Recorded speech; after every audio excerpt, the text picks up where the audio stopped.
오늘은 마가복음 14장 1절로 11절까지의 말씀, 옥합을 깨트려 주님께 드린 여인처럼 이라는 제목으로 주의 말씀 증거합니다. 오늘은 사순절 37일째 날입니다. 예수님은 종려 주일에 예루살렘에 입성하시고 3일 동안 매일 성전에 들어가셨습니다. 첫째 날에는 성전을 둘러보시기만 하셨고요. 둘째 날에는 어제 새벽에 말씀드린 대로 성전을 정화하신 이야기입니다. 그리고 셋째 날에는 성전에 들어가 미랄의 그 교훈을 하시고 사람들과 변론을 하셨고요. 근데 오늘의 일정은 성전에 들어가시지 않으셨습니다. 오늘은 성전에 들어가시진 않았어요. 베다니 나병 환자 시몬의 집에 하루를 머무르셨습니다. 그런데 정확히 말씀한다면 현재 나병 환자는 아닙니다. 나병 환자였던 시몬이라고 해야 정확한 표현이 될 수 있겠습니다. 율법적으로 나병 환자는 성 안에 들어갈 수가 없었기 때문이에요.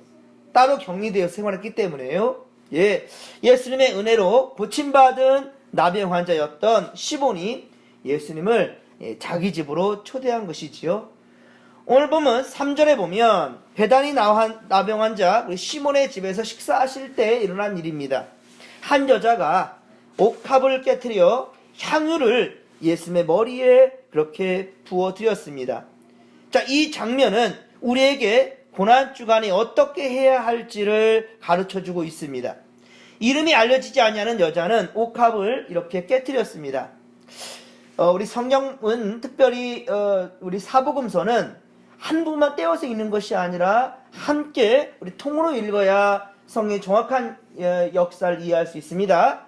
이 부분에 있어서는요, 요한복음 12장에도 비슷한 이야기 있는데, 요한복음 12장에는 6월절 엿새 전에 나사로의 동생 마리아라고 그렇게 기록하고 있어요. 이 여인의 이름의 정체가 나타나는데, 마태복음 26장에서는 본문과 일치하게 베다니에 있는 나병 환자 시몬의 집이다라고 정확하게 마태복음과 마가복음에는 기록하고 있습니다. 복음서에서 때로는 장소를 약간 다르게 표현하기도 하고 때를 정확하게 표현하지 않을 때가 있는데, 그러나 여러분, 저는 그런 주의입니다. 성경은 성경대로 읽어야 돼요. 성경은 성경대로 읽어야 됩니다. 요한복음 12장에 엿새 전이라고 했기 때문에 이렇게 이해하면 되겠습니다. 6월절 오늘 이야기는 3일 전에 있었던 이야기예요.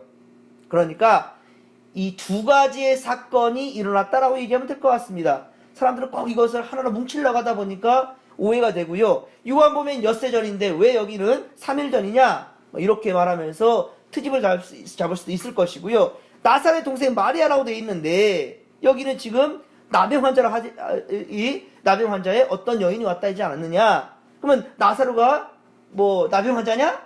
이런 식으로 여러분들 이해하고 복잡해지게 될 텐데 그렇게 이해할 필요가 없어요. 이럴 때는 두 가지 사건이 이렇게 있었구나. 향유값을 깨트린 여인들이 이렇게 많을 수도 있겠구나 라고 생각하면 되는 거예요. 어쨌든 우리에게 중요한 게 있습니다. 이걸 놓치지 않으면 돼요. 중요한 것은 뭐냐면 한 여자가 자기 옥합을 깨트려 주님의 장례를 준비했다. 이게 팩트입니다. 이게 우리가 깨달을 상황이고요. 중요한 사실이에요. 이는 상징적으로 예수님께서 몸을 깨트려 우리를 구하는 것과 그리고 우리도 자신의 몸을 깨트려 주님의 고난에 동참해야 한다라는 의미를 가르쳐주고 있는 거예요. 두 가지 의미가 같이 있습니다. 예수님께서 향유 옥합을 깨트리듯이 당신의 몸을 드려주시는 것과 그리고 우리 또한 역시 우리의 귀한 것을 주님께 드릴 수 있는, 그렇죠? 우리도 우리의 몸을 깨트려서 주님의 고난에 또한 동참하겠다라는 그러한 의지, 그러한 다짐이 필요하다는 겁니다. 그렇습니다. 옥합을 깨트려야 향기가 나듯이, 그렇죠? 옥합을 깨트려야 향기가 나듯이 우리의 진정한 헌신을 통해서 우리의 믿음의 향기요, 그리고 그리스도의 향기가 나게 되는 것입니다. 우리의 믿음의 향기가 난다. 또 한 가지 뭐냐면 우리를 통한 하나님의 능력이 나타나는 거예요. 그렇습니다.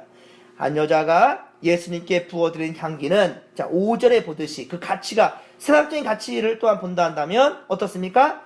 300데나리온의 가치가 있다라고 말했습니다. 300데나리온. 그 당시 노동자의 하루 품삯이 한 데나리온이었어요. 한 데나리온. 이걸 감안한다면 어떻습니까? 300일 동안에 번 돈이죠. 근데 이것도 아니에요. 왜 그러냐면 우리는 돈을 벌면 어때요? 먹고 쓰죠. 정확히 말한다면 300일 동안 한 푼도 쓰지 말아야 돼요.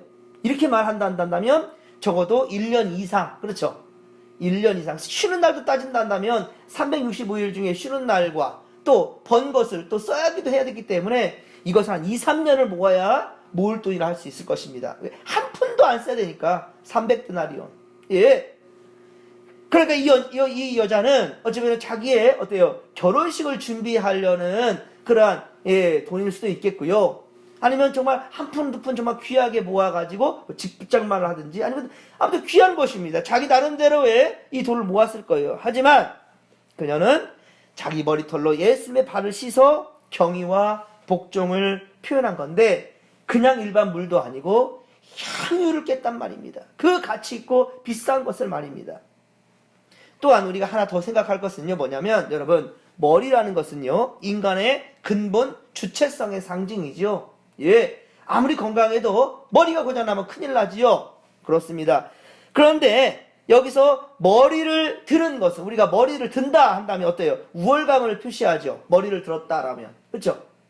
이제 하나님 그냥 먹고 든 백성들, 목이 꼿꼿이 고다 있는 사람들을 교만하게 교만하다 얘기하잖아요. 목이 고다 있어요. 머리를 지켜줍니다. 이건 우월성을 상징하다 한다면 머리를 숙이는 것은 어떻습니까?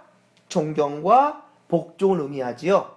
그런데 자신의 머리털로 바로 주님의 발을 씻어드렸으니 그 여자는 주님께 어때요? 최상의 것을 드린 거라 라고 말할 수 있겠지요. 이 일이 있고 나서 이제 고난주간이 어때요? 절정에 이르게 됩니다. 이 여자는 예수님의 죽음이 임박해 오 있음을 감지하고요. 지금 하지 않으면 두고두고 후회할 것이라는 그러한 마음이 든 거예요. 지금 내가 주님의 집에 이것을 드리지 못한다면 두고두고 후회할 것이다. 특히 여성들은 어떻습니까? 이거 억지일 수도 있겠지만 여성들은 특유의 육감이라는 것, 그렇죠? 영적 예감이라는 것이 발동될 수 있어요. 저도 가끔 보면 놀랄 때가 있어요. 우리 아내가 어떤 내 생각을 잘할까? 이렇게 여성들은 특별히 이렇게 예측의 능력들이 이렇게 있단 말이에요. 다 그런 건 아니겠지만 어쨌든 그런데 4절과 5절에 보면 그녀는 주님께 최상의 선물을 드리려고 그렇게 이렇게 찾아와서 귀한 것을 깨뜨렸거니만 그런데 어떻습니까? 여자에게 돌아오는 사람들의 반응은 봉변이었어요. 봉변. 어떤 사람들이 4, 5절 보면 어떤 사람들이 화를 내고 있어요. 어째서 이 향유를 허비하는 거라고 화를 내고 있고요. 그리고 이 향유를 300데나리온 이상이나 팔아서 가난한 이웃들에게도 줄 수 있지 않겠느냐 라고 하면서 여인을 책망하고 비난하고 있는 겁니다. 여기서 그런데 서글픈 것은요. 어떤 사람이란 정체가 누구입니까? 어떤 사람? 최소한 이 어떤 사람이란 것은요. 다른 사람이 아닌 예수님의 제자들. 그쵸? 예수님의 제자들. 그리고 또 거기 함께 있는 무리들도 있었겠지요. 나병 환자의 그 가족들이랄지 이렇게. 이 같은 사건을 얘기할 수 있는 것이 요한복음 12장 4, 5절에 보면 가룟 유다가 한 말이라고 기록되고 있어요. 아까 사건은 다른데, 그렇죠? 요한복음 12장에 있었던 사건과 오늘 사건은 이 날짜로 다르거든요. 그런데 그 한 인물은 꼭 이렇게 툭 튀어나오게 나타나는데 누구냐? 가룟 유다가. 여기서는 요한복음 12장에서는 가룟 유다가 한 말로 기록되고 있는데, 즉 사복음서를 종합해 본다 한다면 가룟 유다가 선동을 한 것이고 나머지 제자들도 동참하여 여인을 공격한 거죠. 그러니까 50보 100보예요. 주동자는 가룟 유다가 될 수 있겠지만은 나머지 제자들도 아니요. 요한복음 12장에서는 가룟 유다와 칩시다. 하지만 오늘 본문에서는 어떻습니까? 바로 모든 거기 있는 사람들이 다 예수님에 대해서 말하고 있는 겁니다. 어찌 이 향유를 이렇게 허비했는가? 가난한 사람에게 줄 수 있었는데 왜 그러지 못했느냐? 자, 들을 때는 참 그 말이 맞을 것 같지만 아니에요. 그렇지 않습니다. 왜 그러냐면 요한복음 12장 6절에 사도 요한은 이렇게 표현했습니다. 이렇게 말함은 가난한 자들을 생각함이 아니요 그는 도둑이라 돈꾀를 맞고 거기 넣는 것을 훔쳐감이라. 특별히 주동자인 가룟 유다가 바로 그런 사람이라고 사도 요한은 평가하고 있습니다. 그는 가난한 자들을 위해 쓰여야 할 돈을 훔쳐 자신의 배를 그렇게 채워왔던 것이지요. 그런데 자신이 훔친 돈이 눈앞에서 사라지니까 그 옥합을 한번 깨트려버려서 다 허비하고 있으니 어떻습니까? 화가 난 거죠. 화가 나가지고 지금 이 얘기를 하는 거예요. 자신이 섬기고 나누지는 못하면서, 나는 섬기고 나눌 그런 마음이 없으면서 다른 사람이 주님께 향한 사랑과 헌신에 대해서는 어떻습니까? 시기를 하고 비난하는 사람. 이런 사람들은 지금도 있어 왔다는 게 문제죠. 지금도 교회에서 보면, 지금도 세상에 보면 그런 사람들이 간혹 있습니다. 칭찬을 못할 망정, 저 사람 돈이 그냥 남아 도나보다 돈을 물 쓰듯 하네. 돈이 많으니까 저럴 수 있겠지? 라고 비아냥거리는 말들. 쓸데없는 낭비를 하는군. 별 유난을 떠네. 별것을 가지고 유난을 떤다? 라고 비아냥거리는 사람들도 안타깝지만 교회에도 있고요. 자기는 못하면서 그렇게 섬기는 사람들을 향해서 그렇게 비난하는 무리가, 그런 사람들이 있다는 말이에요. 그렇습니다. 이처럼 거룩한 소수가 불결한 다수 때문에 힘들 때가 있어요. 그러나 성도는 어떻습니까? 좋은 일을 하고 비난을 받으면서도 그 믿음을 지킬 줄 알아야 되는 거예요.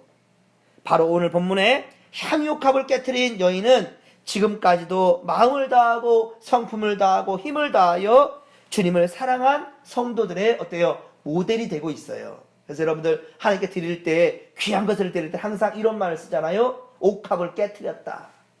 옥합을 깨트려 하나님께 드린다. 이런 표현을 지금도 쓰고 있어요.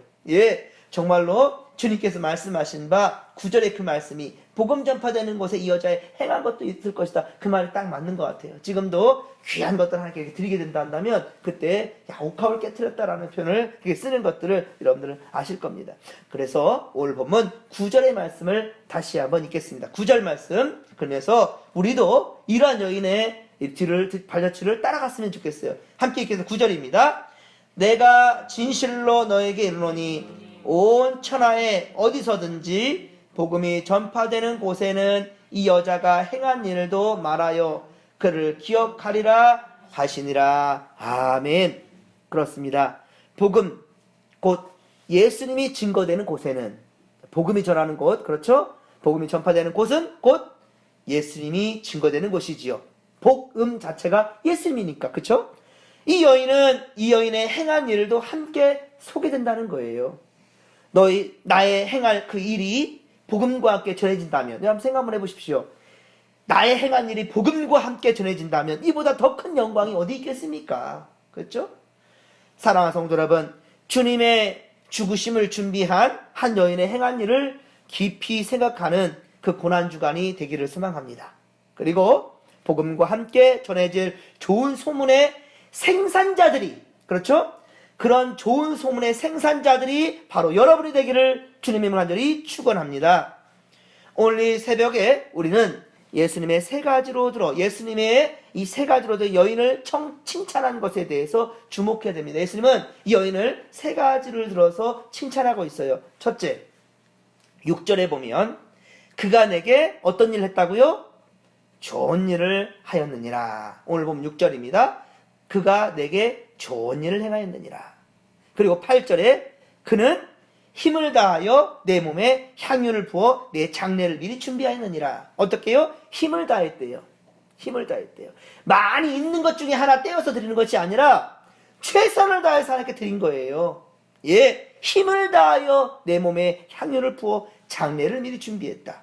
마지막으로 9절입니다. 복음이 전파되는 곳에는 어떻다? 이 여자가 행한 일도 말하여 그를 기억하리라. 그렇습니다. 오늘 새벽에 우리가 기도할 그 제목이 바로 여기 있습니다. 첫째, 주님께 좋은 일을 하는 성도들이 되십시오. 아멘.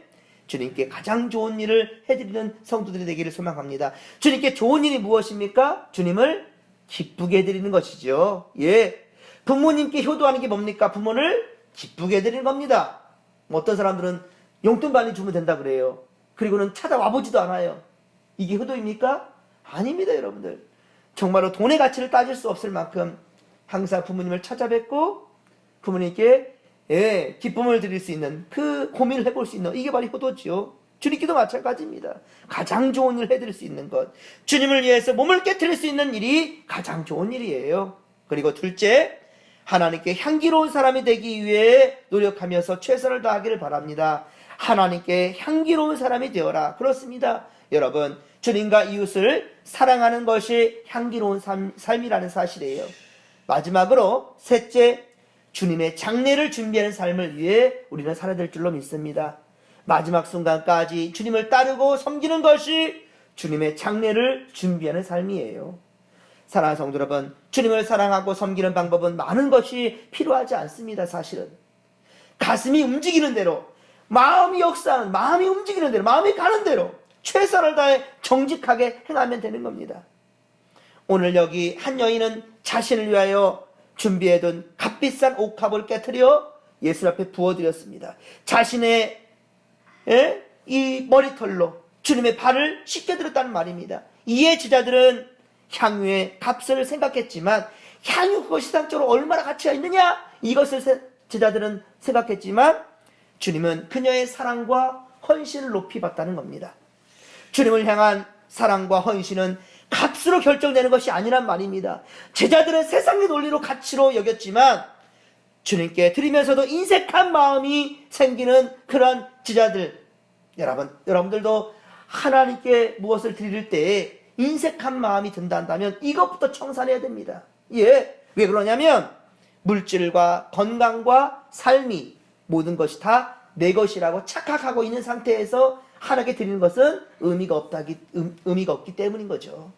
그러나 제자들은 여인의 섬김을 허비한다고 생각했으며 주님을 은 30에 팔아 넘겨준 가룟 유다는 자신의 수중에 들어올 돈의 분량을 생각하고 그 여자를 비난했던 거였지만은, 그러나 주님은 그 여인의 정성을 생각하고 기뻐 받으시고 칭찬했다는 거예요. 여기서 우리는 사랑과 배신의 시나리오를 잊게 되는 겁니다. 주님께 향한 사랑과 배신은 물질이 아니고 마음으로 결정된다는 거예요. 마음으로. 내가 얼마나 주님을 사랑하는가에 따라서 가장 귀한 것을 드릴 수도 있고 빼앗을 수도 있고, 그것을 주님을 위한 것이 아니라 나를 위해 쓰기도 부족하다라고 아깝게 생각하는 사람들도 있을 수 있다는 거예요.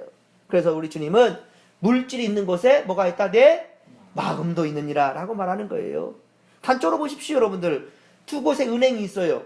한 곳에 은행의 이자가 2% 준대요. 한 은행에는 1.5% 준대요. 자, 어디에다가 돈 맡길 거예요? 이자 많은 곳에 맡기는 거 아니겠어요? 세상의 논리도 그렇잖아요. 한 회사에서는 월급을 200만 원 준대요. 한 회사에서는 월급을 400만 원 준대요. 자, 어느 회사에 지원하겠습니까? 당연히 돈 많이 주는 데 가겠지요. 똑같습니다. 여러분들, 물질이 있는 곳에 마음이 있어요. 여러분들, 하나님께 물질을 드리면서 인색한 마음이 있다 한다면 그 물질에 있는 곳에 주님은 없습니다. 누가 있습니까? 내 욕심만 있을 뿐이에요. 여러분, 분명합니다. 세상의 논리로만 따지면서 하나님을 생각하는 것은 그렇지 않다라는 거, 이건 잘못된 신앙이에요. 여러분, 오늘은 우리가 정말로 가장 귀한 것을 주 앞에 드릴 수 있는 그러한 주님을 사랑하는 여인의 마음을 품기를 소망합니다. 오늘은 사순절 37일째 날, 고난주간 셋째 날입니다. 오늘만큼은 그렇습니다. 나를 위해하고 내 호주머니를 채우기 위해 살지 말고 향유값을 기꺼이 깨트려 주님께 드린 여인처럼 우리도 자신을 깨트려 주님께 드리는 성도들이 다 되기를 주님의 이름으로 간절히 축원합니다.